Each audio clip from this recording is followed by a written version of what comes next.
Yan guys, yung ating golden hamster, buntis na yan. So avocado shape na yung kanyang katawan. So ibig sabihin, malangapit na yung mga nak. So mga ilang days na lang hintayin natin para manganak itong ating golden hamster. Yan, Syrian hamster. Malaman niya yung pagbuntis na yan. Malabas na yung kanyang nipples, yung mga nipples niya. Papakita ko sa inyo yan, positive buntis na yan. At malaki na yung tiyan, labas na yung nipples. So possible pregnant na siya talaga. So maganda ng panimula ito sa ating hamster guys. Okay.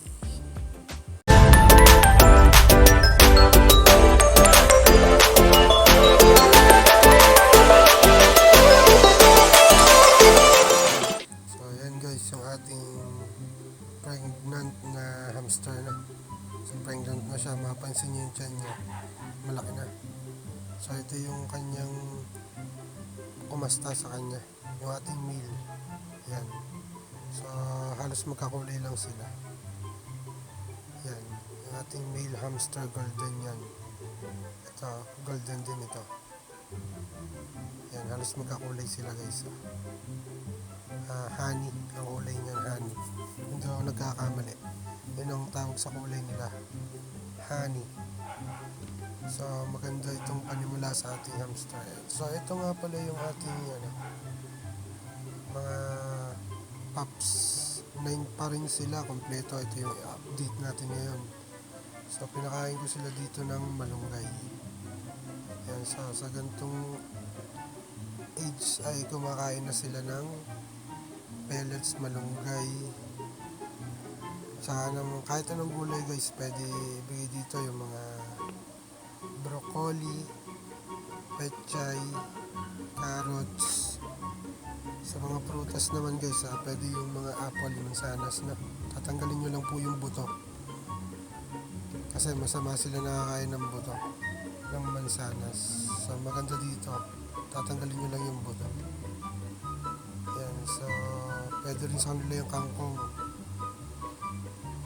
Nasa gantong age ng ating mga pups guys, hindi na sila kinakain ng nanay, kasi kung mapansin nyo, meron na silang balahibo.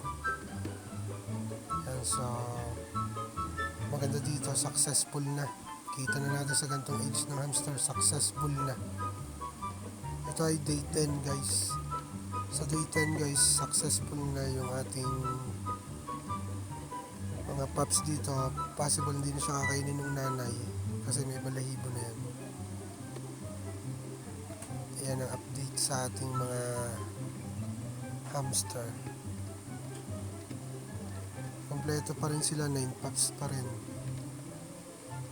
Ito, nag-i-start na sila kumain guys. Maganda dito sa hamster guys, lagi nyo silang papakainin ng mga gulay, lalo na yung malunggay. Mahalaga din yan doon sa nanay. So ito guys, nagbigay naman ako ng pellets para doon sa mga hamster natin. Kasi ubos na yung malunggay nila dyan. So pellets naman binigay ko. Mapapansin nyo, makukulit na sila, mga healthy yung ating mga pups. So dito guys, makikita nyo guys, sure ball na to. Buhay na yung ating mga pups. Sure ball, buhay na yan. So dito masasabi ko successful na yung ating breed. Yan, tatakaw na nila. So ang ganda ng kulay ng dalawa, kakaiba. Mga yellow yon, yellow.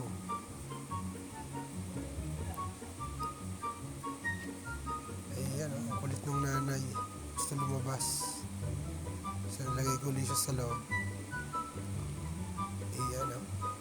Ayan, kung mapansin nyo guys, kinukuha niya yung kanyang pups, nilalagay niya ulit sa kanilang nest. Magalinda mag-alaga tong mommy hamster ko na to. So yung 9 pups niya ay buhay lahat. Yun ang maganda. Pansin nyo, nasa ano niya, nilulunga niya yung mga pellets na kinuha niya dito sa ating bean cage. So tinatabi niya doon sa sulok para kainin ng mga pups niya. Maganda mag-alaga itong mommy hamster natin, guys. Maganda mag-alaga ng anak. Buhay lahat. First baby niya yan. First ham-ham. 9 pups pa rin. Ang galing mag-alaga. Wala siyang kinain. So, ang technique lang dyan, guys, para hindi makain ng nanay yung mga alaga yung hamster, lalo na yung mga first day pa lang. Huwag nyo sila masyadong bubulabugin at huwag nyo ring hahawakan. Huwag nyo hahawakan yung mga bagong anak na baby hamster, lalo na wala pang balahibo. Yung kulay pink pa lang sila. Kasi tendency nun, guys, pag hinawakan nyo yung pups nyo na bagong anak, mag-iiba ang amoy nun. Sa akala nung nanay na hamster ay hindi niya anak. May posibilidad po yun na kainin niya.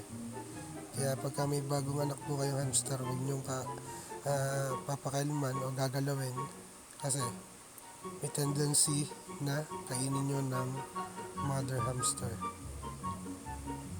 Kung mga ganyong bagong anak yung hamster niyo, sisilipin niyo lang sila pagpapakainin. Saglit na saglit lang.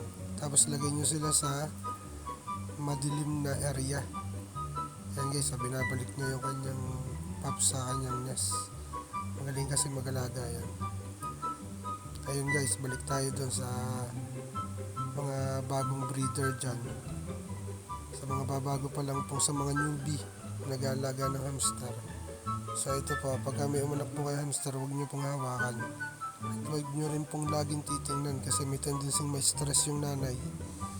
Kakainin nila yung kanilang pups or yung baby hamster. Kaya kapag may bagong anak po kayong hamster, ay huwag nyo pong hahawakan. At huwag nyo laging sisilipin.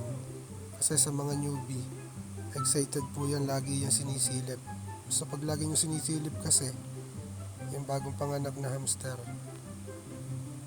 may posibilidad na kainin nyo ng nanay. Ano ba? Kaya huwag nyo pong hahawakan at huwag nyo rin po lagi sisilipin. So pag sisilipin nyo lang, guys, saglit na saglit lang, papakainin nyo lang. Dito naman, guys, nagbigay ako ng kangkong kasi nagluto kami dito ng sinigang. So ayan, guys, mapapansin nyo medyo mulat na dito yung mga hamster natin, mga baby hamster, yung pups. Lakas na lang din nila dito kumain. Yan.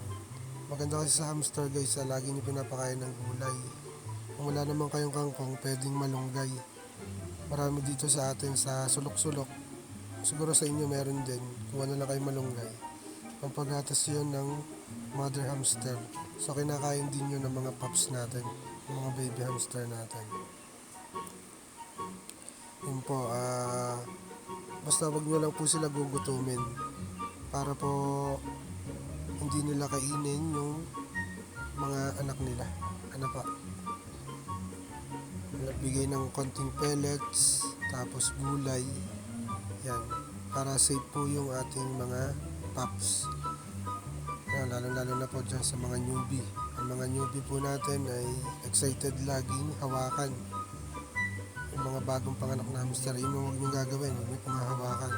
Kasi once na hinawakan nyo yung bagong panganak na hamster, yung baby nila, lalo na kulay pink pa yun, wala pang balahibo, makagulat na lang kayo, wala na yung mga baby nila kasi kinain nung nanay.